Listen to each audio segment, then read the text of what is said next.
안녕하세요. 토요미스테리 디바메이입니다. 2010년 1월 29일 캐나다 온타리오주 벨빅 경찰서로 27살이던 여성 제시카 로이드의 실종 신고가 접수됐습니다. 전날 저녁부터 연락이 닿질 않더니 회사에 무단 결근까지 했더라고요. 그런데도 직장 동료, 친구, 심지어 가족들조차도 그녀의 행방을 알 수 없었어요. 제시카는 혼자 살고 있었거든요. 혹시라도 무슨 일이 생긴 거 아닐까 걱정스러운 마음에 딸 집에 가서 제발 확인 좀 해달라고 가족들이 신고를 하게 된 거였죠. 곧장 경찰이 제시카의 집을 찾아가 봤지만 그 안은 텅 비어 있습니다. 그런데 지갑, 신분증, 안경, 이 필수 소지품이 사라져 있더라고요. 그러면 혹시 가출을 한 건가 싶었는데 그러기엔 차 키와 차가 그대로 남아 있어요. 제시카의 집은 고속도로 근처 외곽에 위치해 있었거든요. 그니까 차 없이는 이동이 어렵죠. 그러던 그때 그녀의 소지품이 집 앞쪽에 버려져 있는 거예요. 그러니까 제시카가 들고 나간 게 아니었죠? 심지어 누군가 약간 숨겨둔 느낌이더라고요. 경찰은 직감적으로 이게 사건과 연관이 있을 거라고 판단했고 바로 실종 사건으로 전환해서 수사를 이어갑니다. 집 안을 조금 더 세세히 살펴봤는데요. 이렇다 할 별다른 단서가 없는 거예요. 그렇게 수색의 범위를 점점점 넓혀서 집 근처도 조사해봤는데 그때 마침내 한 남성의 족적을 발견합니다. 사실 며칠 전에 눈이 와서 약간 쌓여있는 상태였어요. 그 덕에 아주 선명하게 찍혀있는 그 남성의 발자국을 발견한 거죠. 들판에서부터 집으로 쭉 이어져 있더라고요. 아무래도 누군가가 제시카의 집에 침입을 해서 그녀를 납치해 간 걸로 보여요. 그리고 이때 한 가지 제보가 또 들어오는데요. 제보자의 말에 따르면 사건 당일 제시카 집 앞에 있는 고속도로를 따라서 운전을 하고 있었는데 그 근처에 있던 들판에 웬 은색 SUV 한 대가 이렇게 주차가 되어 있더래요. 근데 거기가 애초에 막 차가 들어갈 만한 길이 있는 것도 아니고 좀 뜬금없어 보였다는 거죠. 경찰은 곧장 그 들판을 조사해봤고 독특한 무늬의 타이어 자국을 발견하게 됩니다. 자, 족적과 타이어 자국까지 이 꽤 도움이 될 만한 증거들을 찾았잖아요. 게다가 아직 사건이 발생한 지 얼마 되지 않았기 때문에 범인이 또다시 근처를 올 수 있다고 생각했고 현장 근처 도로를 통제하고 차량 검문을 시작합니다. 그렇게 5일이 지난 2월 4일 드디어 타이어 자국과 일치하는 차량을 발견했는데 심지어 이 차가 은색 SUV더라고요. 완전 목격 정보랑 똑같잖아요. 운전자는 46살이던 러셀 윌리엄스였습니다. 경찰은 사건 당일 그의 행적에 대해서 질문을 하는데 어찌된 일인지 러셀은 그 간단한 물음에도 선뜻 대답하지 못해요. 왜 대답 못하냐 막 다그치니까 허둥대면서 사실 지금 아들이 너무 아파서 자기가 정신이 없다. 빨리 집에 가봐야 된다. 울먹이는 겁니다. 근데 이 사람 상태나 뭐 표정을 보니까 또 이게 진짜 같아요.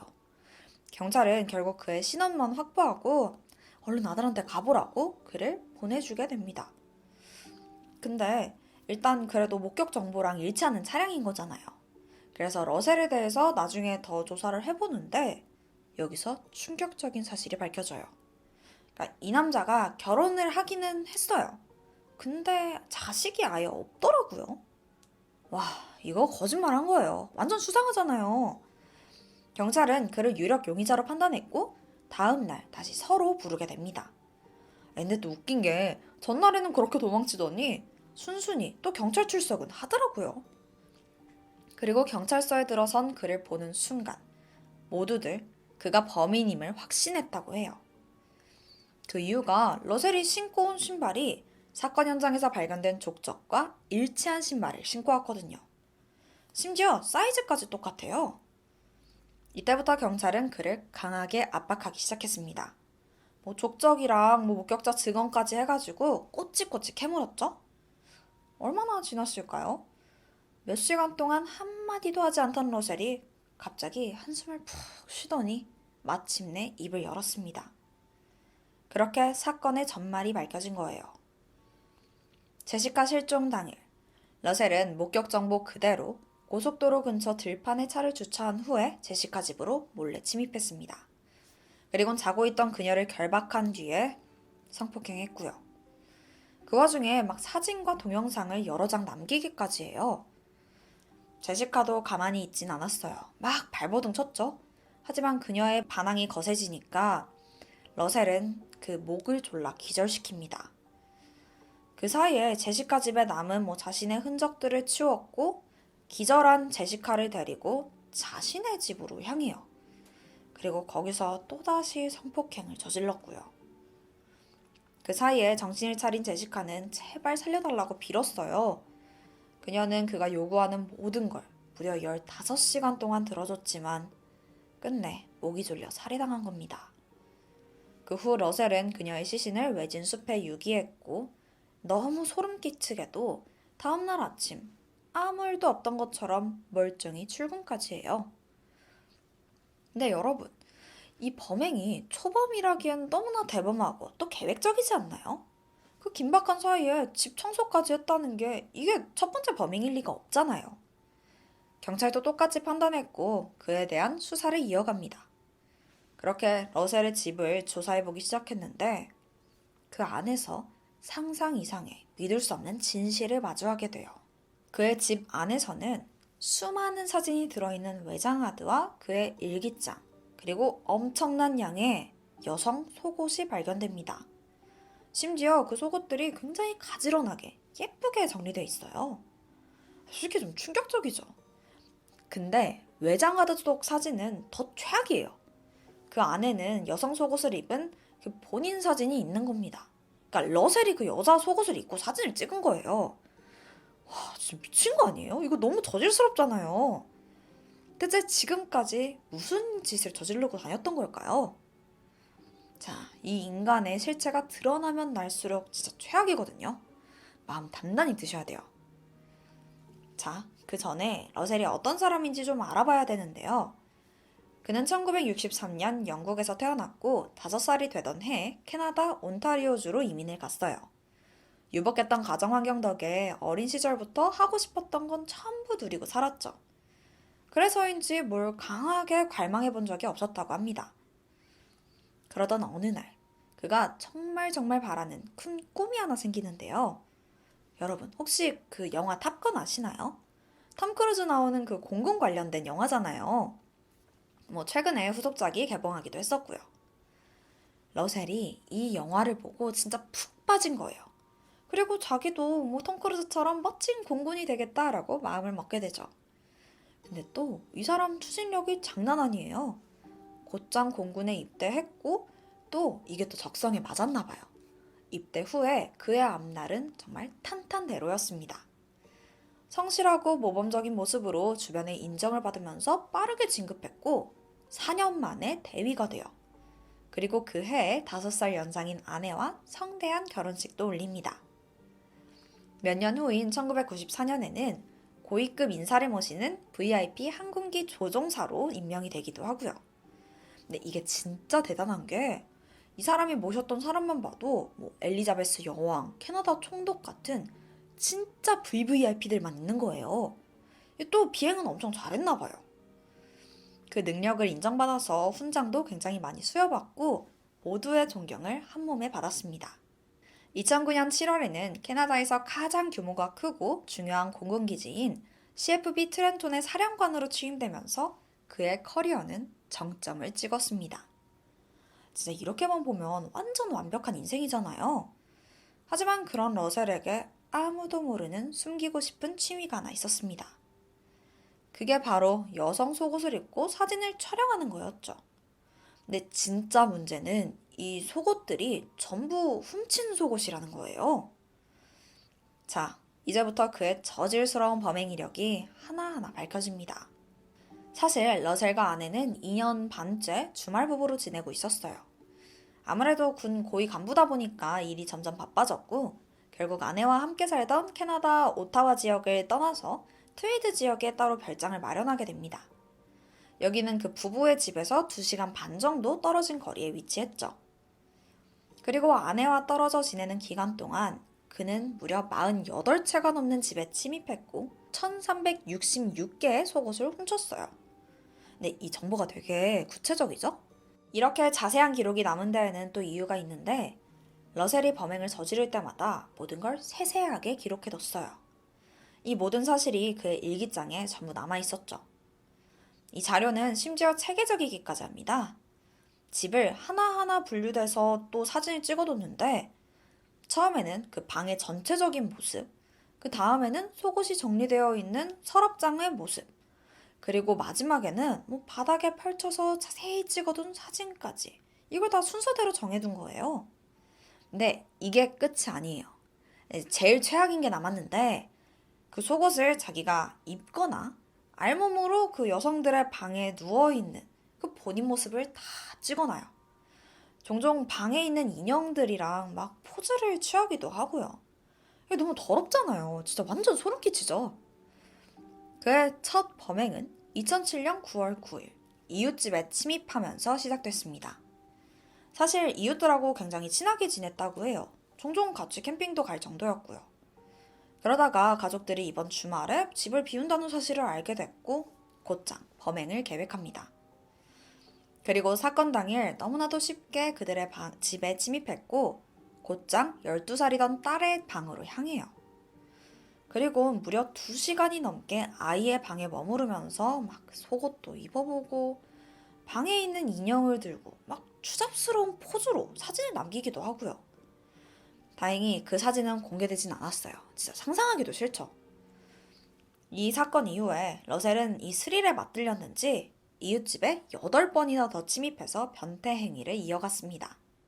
아까 말했다시피 꽤 체계적으로 범행을 준비했어요. 그러다 보니까 증거도 거의 남지 않았고 애초에 의심도 받지 않았죠. 그리고 점점 더 자신의 범행에 대한 자신감이 붙기 시작합니다. 네, 여러분. 처음엔 자극적이던 일도 점점 반복되면은 더 큰 자극을 원하게 되잖아요. 러셀도 마찬가지였어요. 이 변태가 점점 더 진화하는 거죠. 이젠 단순히 속옷을 훔치는 것만으로는 만족할 수가 없었고 결국 2009년 9월 더 큰 범죄를 저지르게 됩니다. 러셀은 매일 아침 조깅을 즐겼어요. 근데 이게 사실 운동 목적이라기보단 범행 대상 물색에 가까웠죠. 그러던 중 미혼모로 혼자 사는 여성 A씨의 집을 발견했고 그녀를 타겟으로 정합니다. 사건 당일 그는 조심히 집 안으로 침입했어요. 이제 집 안에 들어가는 거는 별로 긴장도 안 됐죠. 당시 A씨는 TV를 보고 있었는데 누가 들어오는 인기척 이런 거조차 듣지 못했다고 해요. 러셀은 그녀를 손전등으로 폭행해서 제압했고 눈을 가립니다. 그리고 끔찍한 범행이 시작됐죠. 그녀의 옷을 벗기고 성추행을 한 뒤에 사진을 촬영했어요. 바로 옆방에 아이가 자고 있는 걸 알면서도 아랑곳하지 않고 범행을 저질렀다고 해요. 러셀이 처음으로 사람을 직접적으로 건드렸지만 복면을 쓰고 또 치밀하게 범행을 준비했거든요. 그러다 보니까 이렇다 할 증거가 또 남지 않았고 이번에도 수사망을 피해갑니다. 다행히 성폭행을 저지르진 않았다고 해요. 근데 이래도 안 걸려? 이쯤 되니까 러셀의 자신감이 하늘을 찔렀어요. 자기는 절대 잡히지 않을 거다 그런 군자감이 생겼고 약 2달이 지난 2009년 11월 25일 끝내 선을 넘어버리고 마는데요. 당시 군인으로 복무하던 마리 프랑스코모가 무단결근을 하게 됩니다. 게다가 연락도 닿지 않았고요. 걱정이 된 그녀의 남자친구는 경찰에 신고를 했고 그녀의 집으로 수색이 들어가요. 그리고 그녀는 이미 사망한 상태로 발견됩니다. 심지어 얼굴에는 덕트 테이프가 막 덕지덕지 붙어있는 너무나 끔찍한 상태였죠. 부검을 해보니까 사망 원인은 테이프에 의한 질식사였고 심각한 구타의 흔적도 남아있었습니다. 그런데 이 범인이 집을 깨끗하게 청소해놓더라고요. 남은 증거가 없어요. 결국 이 사건은 미제로 남겨져요. 네, 이것도 러셀의 짓이었어요. 알고 보니까 마리는 그의 직장 동료였고요. 그렇게 마리가 혼자 산다는 사실을 알게 된 러셀은 그 집에 몇 번이나 침입해서 이미 속옷이며 보며 훔친 적이 있었어요. 그러던 어느 날 평소처럼 그녀의 집에 숨어 들어가서 변태짓을 하다가 무슨 바람이 들었는지 무슨 생각인지 지하실에 숨더라고요. 그리고 마리가 집으로 돌아올 때까지 숨을 죽이고 있었습니다. 얼마 뒤 마리가 귀가했고 잠깐 지하에 내려온 순간 러셀이 튀어나와서 그녀를 폭행하고 또 성폭행까지 저질러요. 제발 살려달라고 비는 마리의 얼굴에 덕트 테이프를 붙여서 끝내 살해했던 겁니다. 이후에 이불을 세탁하고 또 현장을 청소하는 등 치밀한 마무리 작업에 들어갔죠. 그 와중에 죽은 마리의 시신을 촬영하고 또 속옷을 챙겨서 현장을 빠져나왔습니다. 그리고 이번에도 어김없이 걸리지 않았어요. 애초에 주변에서 존경받는 이 명예로운 파일럿이 이런 추잡한 변태짓을 저지를 거라고 누가 상상이나 했겠냐고요. 그 후 3개월 후인 2010년 1월 제시카의 사건까지 발생했던 겁니다. 그렇게 그의 범죄가 하나하나 낱낱이 밝혀졌어요. 러셀과 연관된 것으로만 추정되는 사건의 수만 해도 48건에 달했지만 결정적인 증거가 남은 사건은 겨우 마리와 제시카 사건 단 2건뿐이었습니다. 결국 2건의 살인과 성폭행에 대한 혐의로만 기소가 됐고요. 2007년부터 2010년까지 약 3년이라는 시간 동안 질긴 범행을 이어왔던 그에게 과연 어떤 처분이 내려왔을까요? 법정에선 러셀은 자신의 혐의에 대해서 모두 인정합니다. 솔직히 변명할 것도 없죠. 확실한 증거가 있는데요. 재판이 시작되면서 러셀이 촬영한 사진들이 일부 공개됐고 대중들은 큰 충격에 빠졌어요. 2010년 10월 21일 긴 재판 끝에 법정은 2건의 1급 살인과 성폭행 등 여러 혐의를 인정했고 이후 82건의 침입행위까지 인정해서 러셀에게 종신형을 선고하게 됩니다. 25년 후에 가석방 신청을 할 수는 있지만 전문가들 말에 따르면 거의 불가능에 가까운 일이라고 합니다. 이 사건은 캐나다 전역과 군을 뿌리채 흔들어 놓아요. 캐나다 군대는 그의 군인 자격을 박탈했고 수여받은 모든 훈장도 회수하게 됩니다. 주변에 많은 존경을 받으며 군인으로서의 자부심을 갖고 있던 그에게 이보다 더 불명예스러운 일은 없을 텐데요. 러셀은 한때 여왕과 여러 국빈들을 대접했던 고위 군인이었지만 이제는 성범죄자 명단에 등록된 그냥 찌질한 범죄자가 되고 말았습니다. 러셀의 아내도 큰 충격에 이혼 소송을 제기했고 2014년 혼인 무효가 되면서 사실상 그는 모든 걸 잃었다고 볼 수 있죠. 그리고 이건 후일담인데요. 이 같은 범죄 사실이 다 알려지고 나니까 본인도 좀 쪽팔렸나 봐요. 복역 중이던 2010년 4월 화장지를 목에 넣어서 극단적인 시도를 하다가 발각됐고 이후에는 철저한 감시 속에 지내고 있다고 합니다. 러셀이 잃은 모든 것들은 희생당한 피해자와 남겨진 유족들의 아픔에 비하면 정말 아무것도 아니죠. 훈장 대신 부여된 가슴팍의 죄수번호가, 자유롭게 비행을 하던 두 손에 채워진 수갑이 그의 남은 평생을 부끄럽게 만드는 큰 고통이 되길 바랍니다. 지금까지 토요미스테리 디바 메이였습니다. 안녕하세요. 토요미스테리 디바 메이입니다. 제가 토미를 하면서 느낀 건데 진짜 범죄 수법이 그렇게 다양할 수가 없더라고요. 그런데 그 중에서도 가장 잔인한 건 인육을 먹는 게 아닐까 싶은데요. 이게 일반인의 상식으로는 도저히 이해가 가지 않아서 더욱 기괴하게 보이는 것 같아요. 시카님과 달리안님이 많이 소개해 주셨듯이 식인 범죄는 꾸준히 이어져 오고 있어요. 그건 미국도 예외는 아니죠. 오늘 스토리는 미국 인싸 대학생이 벌인 끔찍한 사건입니다. 그럼 지금 바로 시작해 볼게요. 미국 플로리다 팜비치 카운티에 사는 스티븐스 부부는 평화로운 시간을 보내고 있었어. 아내 미셸과 남편 조는 평소에 굉장히 사이가 좋았다고 해. 매일 밤마다 차고 앞에다가 이렇게 의자 두고 바깥 풍경 보면서 도란도란 이야기 나누는 게 일상이었대. 플로리다가 열대 기후다 보니까 낮에는 엄청 더운데 밤에는 또 바람이 살랑살랑 불어서 시원했거든. 시원한 바람 맞으면서 하루를 마무리하는 게 이 부부의 낙이었던 거야. 2016년 8월 15일 그날도 평소와 같이 차고 앞에 테이블 두고 신선한 밤 공기 마시면서 오붓한 시간을 보내고 있었어. 얼마나 시간이 흘렀을까? 오후 9시쯤? 평화롭기만 하던 부부의 일상이 완전히 뒤바뀌는 일이 벌어져. 갑자기 주변에서 시끌시끌한 소리가 들리더라고. 부부는 어렴풋이 들리는 이 소리의 근원지를 찾으려고 뭐지? 하면서 주변을 살펴봤어. 근데 저 멀리서 누군가가 그들을 향해서 돌진해오고 있는 거야. 이게 점점점 가까워오는데 그건 바로 거구의 남성이었지. 심지어 그 남자 손에 칼이 들려있는 걸 발견하게 돼. 부부는 순간 두려움을 느끼고 빠르게 도망가려고 했지만 성큼성큼 다가오는 이 남자의 속도를 도무지 당해낼 수가 없었어. 눈 깜빡할 사이에 허둥지둥 피하려던 그 부부의 코앞까지 다가온 거야. 그리곤 들고 있던 칼로 목, 가슴, 배 할 거 없이 무자비하게 찌르기 시작해. 부부는 갑작스러운 상황에 제대로 저항 한번 하지 못한 채로 쓰러졌지. 정말 순식간에 일어난 일이었어.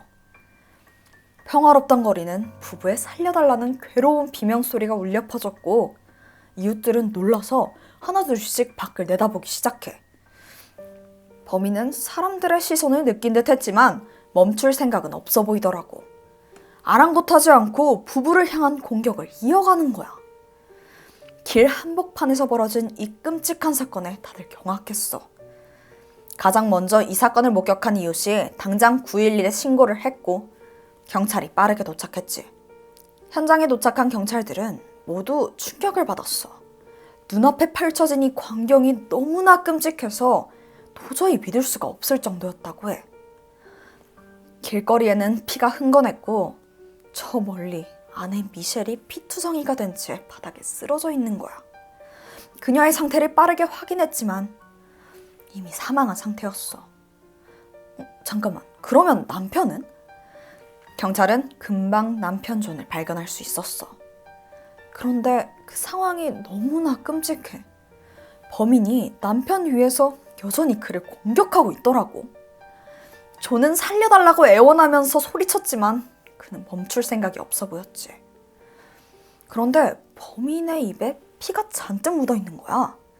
그리고 무언가를 우걱우걱 먹고 있는 것 같아. 무슨 한 마리의 짐승 같은 모습이었어. 경찰은 조심스럽게 그에게 다가가는데 두 눈을 의심하게 돼. 범인이 씹고 있던 건 존의 얼굴 살이었던 거야. 범인은 마치 짐승같이 사람의 얼굴을 뜯어먹고 있었어. 경찰은 범인을 제압하기 시작해. 아니, 제압하려고 했지. 근데 이게 쉽지가 않아. 아까 말했다시피 이 남자가 덩치도 엄청 크고 키도 컸거든. 그런 거구의 남성이 시신에서 떨어지려고 하질 않는데 이 힘이 어마어마하게 센 거야. 몇 명이 붙어서 막 그를 잡아 떼려고 했는데 이 잔뜩 흥분한 거대한 남자를 진정시키긴 쉽지 않았지. 결국 경찰은 테이저건을 사용해서 그를 제압한 후에야 간신히 수갑을 채울 수 있었어. 범인은 현행범으로 체포돼.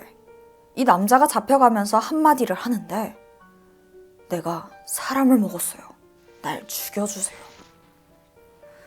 범행과 체포 과정에서 엉망이 된 그의 얼굴을 닦아내니까 생각보다 앳돼 보이는 얼굴이 나오더라고. 범인은 겨우 19살이던 오스틴 헤러프. 플로리다 주립대학교를 다니던 그냥 멀쩡한 학생이더라고.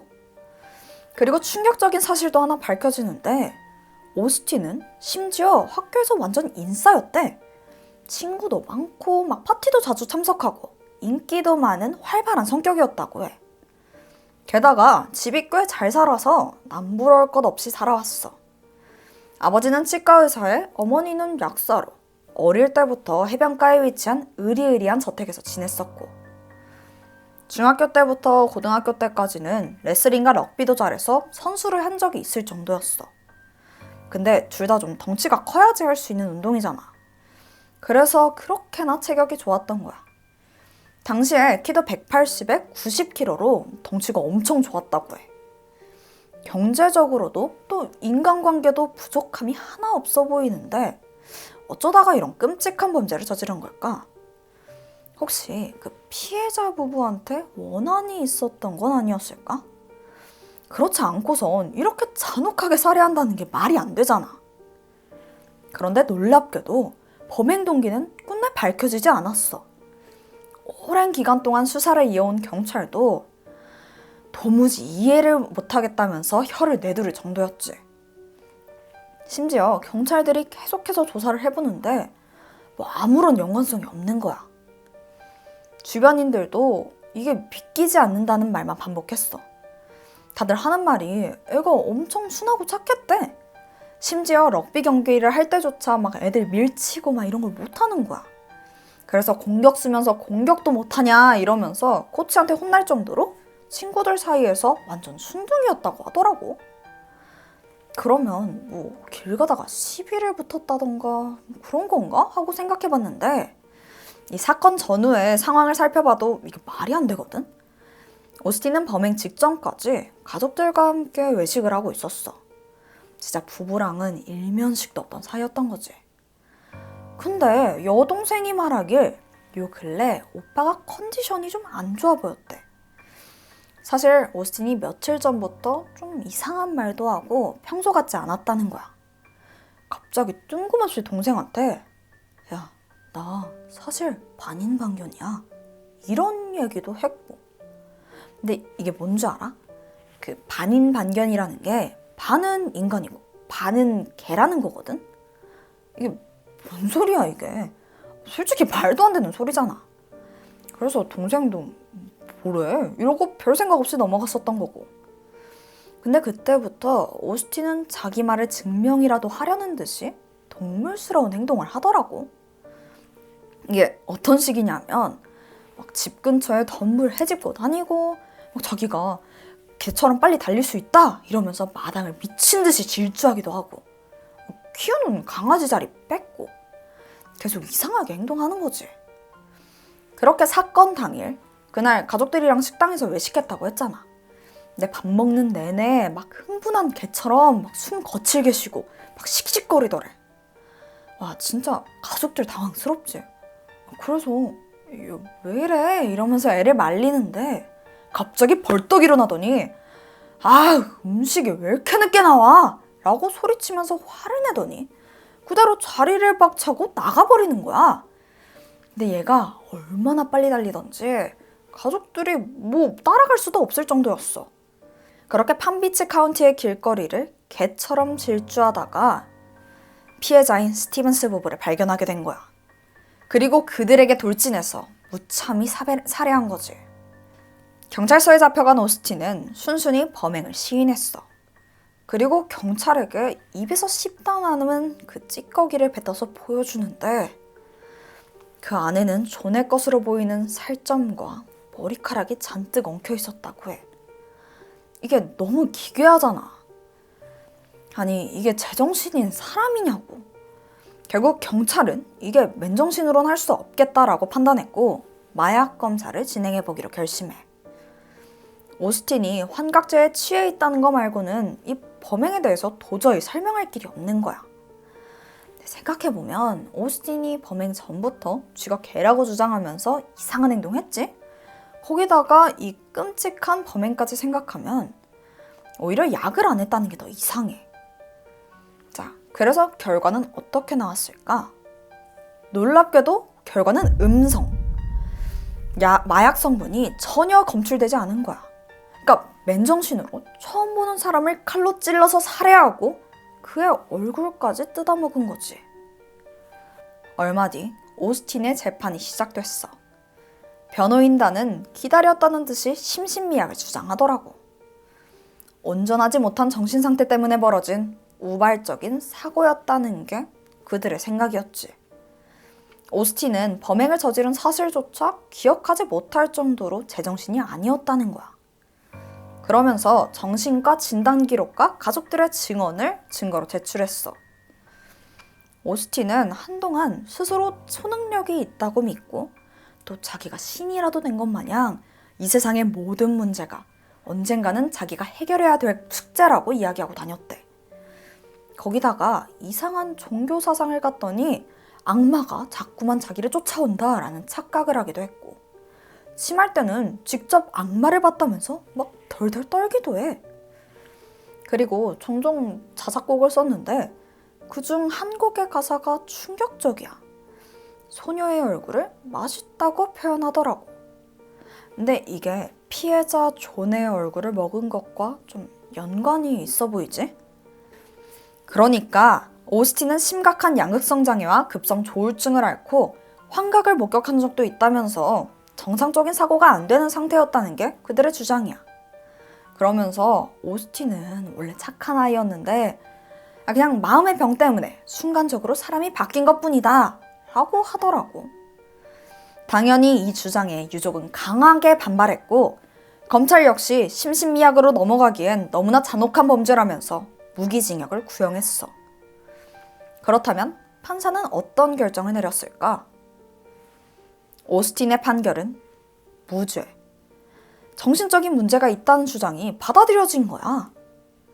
물론 사람마다 생각이 다르겠지만 오스틴의 범죄는 너무나 잔혹했어. 아무리 심신미약이라고 해도 여기에 대한 죗값은 치러야 되는 거 아니야? 게다가 정신질환이 있다고 해서 모두가 이렇게 끔찍한 범죄를 저지르는 것도 아니고. 오스틴이 제정신이건 아니건 스티븐 부부는 끔찍하게 살해당했어. 무엇보다 남겨진 유가족들의 고통스러운 삶을 생각하면 제대로 된 처벌이 반드시 이뤄져야 됐다고 생각해. 하지만 판사는 오스틴과 그의 변호인단의 손에 들어줬지. 그 결과 오스틴은 감옥이 아니라 정신병원으로 가게 됐어. 죄수가 아닌 환자 신분으로 치료를 받게 된 거야. 심지어 완치 판결을 받으면 그냥 바로 집으로 돌아갈 수 있다는데 이게 말이 돼? 근데 얘한테 마약뿐만 아니라 알코올도 검출되지 않았거든? 그런데도 이렇게 끔찍한 범죄를 저질렀고 심신미약으로 풀려났고. 그러다 보니까 몇몇 사람들은 오스틴이 애초부터 치밀하게 범죄를 준비하고 정신질환을 핑계로 빠져나가려고 한 거 아니냐라고 추측을 내놓기도 했어. 물론 이건 내 생각인데 이게 아예 일리가 없어 보이진 않거든? 오스틴은 범행 전날 칼을 미리 준비했어. 그러니까 이게 의심쩍잖아. 범행 전날이라고 하면은 쥐가 반인반견이라면서 개처럼 행동한 그런 그날인데 계속 짐승같이 이상한 행동을 하다가 그 와중에 갑자기 멀쩡히 두 발로 걸어가서 마트 가서 칼 샀다고? 이게 앞뒤가 안 맞잖아. 겉보기에는 충동적으로 그냥 정신 나가서 저지른 범죄로 보일 수도 있지만 실은 흉기를 준비할 정도로 계획된 행동이 아니냐는 거지. 물론 이건 그냥 추정일 뿐이고 진실은 오스틴만 알겠지. 평화로운 시간을 보내던 부부를 칼로 찌르고 뜯어먹기까지 했는데 심신미약을 이유로 죄가 없다는 판결을 받은 오스틴. 이 판결은 유족뿐만 아니라 미국 전체를 분노하게 했어. 앞서 말했듯이 오스틴은 부유한 집안이다 보니까 초호화 변호인 단을 꾸렸거든. 그러니까 변호사 여러 명이 진짜 머리를 맞대고 궁리를 한 거지. 얘 풀어주려고. 오스틴의 무죄 판결으로 진정한 범행 동기는 끝까지 알 수 없게 돼버렸어. 하지만 한 가지 확실한 건 오스틴이 유전무죄, 무전유죄가 뭔지 몸소 보여줬다는 거야. 그는 감옥이 아닌 정신병원에서 치료를 받으면서 편히 쉬다가 완치 판결 받으면 또다시 집으로 돌아가겠지. 그리고 호화로운 생활 계속 이어갈 거고. 애초에 무죄니까 전과 기록도 하나도 안 남았어. 이런 법으로 피해자의 존엄과 시민의 안전은 어떻게 보장될 수 있을지 난 진짜 도무지 이해가 안 될 뿐이야. 오늘 사건 진짜 답답하지?